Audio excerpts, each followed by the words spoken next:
Hello everyone.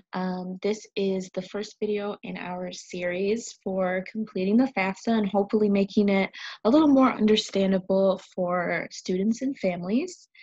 The College and Career Access Center will be releasing other videos about how to make logins and also how to complete the actual FAFSA. But today we're going to focus on the very beginnings of what makes an independent student or a dependent student and how that's going to affect completing the FAFSA.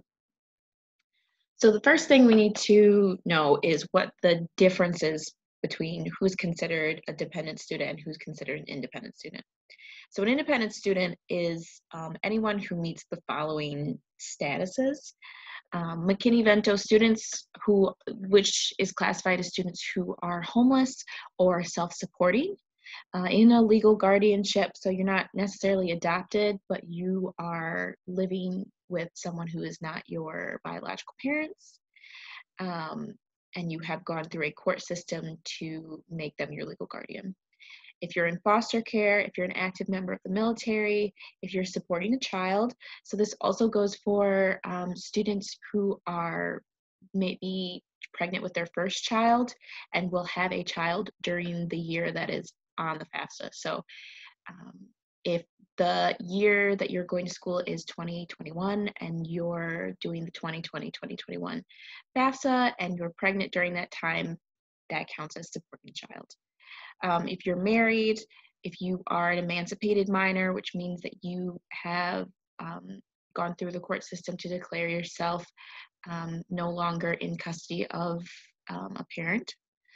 If you're an orphan or ward of the state, or if you're a graduate or professional student, or 24 years old and up.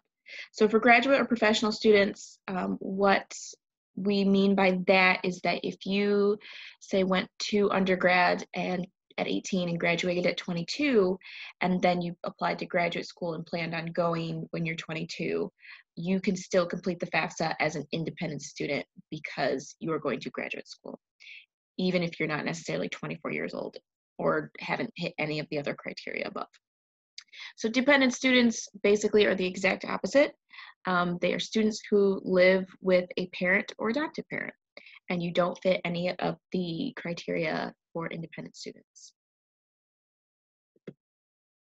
So what does this mean for the FAFSA? For independent students, it means that you do not need to provide parent financial information. So there are two parts of the FAFSA when you do it. There is the student information portion, and then there is the parent information portion. And the parent information portion is really heavily on financial information, like tax returns and tax transcripts for whatever year the FAFSA is asking for. The FAFSA usually asks for the prior year tax returns. So if you're an independent student, you don't have to provide the parent financials. You don't need a parent to sign off on the FAFSA with you, and you only need to create a federal student aid ID for themselves.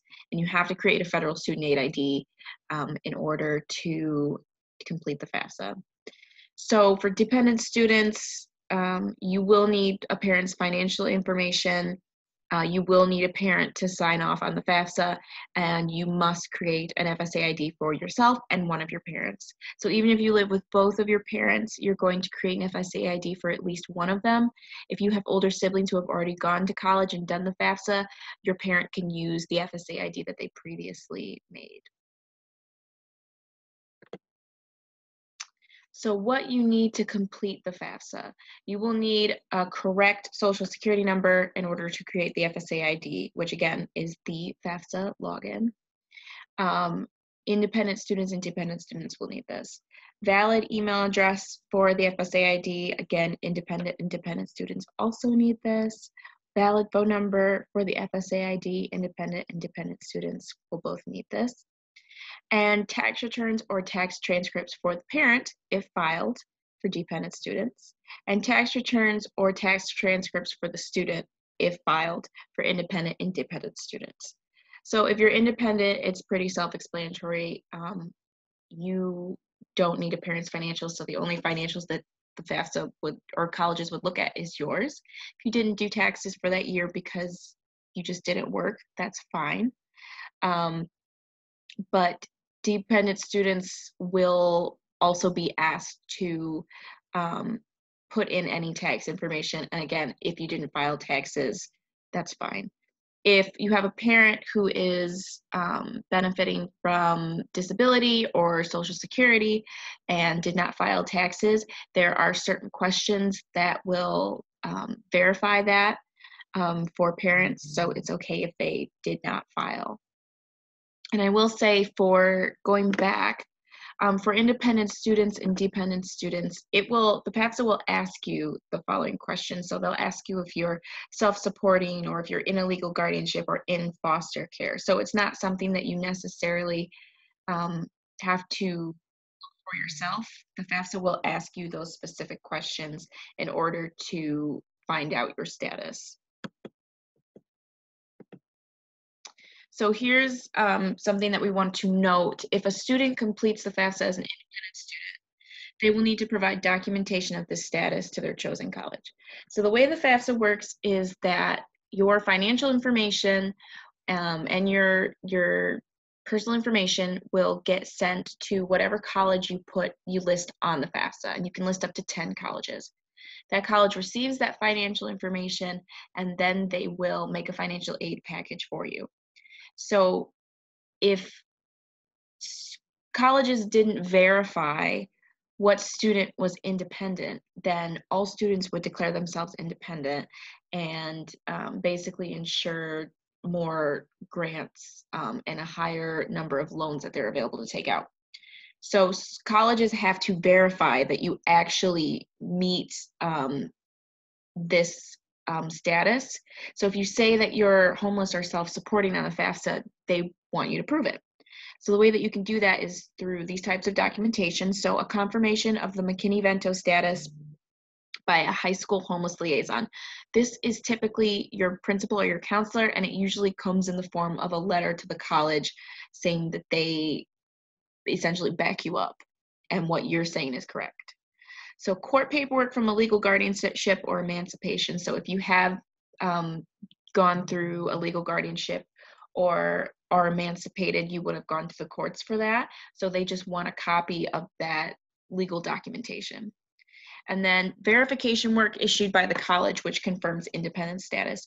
So this is something that the college will provide to you, and then you will fill it out and send it back to the college. It's typically found in student accounts in the financial aid tab. They just want you to fill out how many people live in your household typically to prove that you are a household of one, that you're self-supporting as an independent student.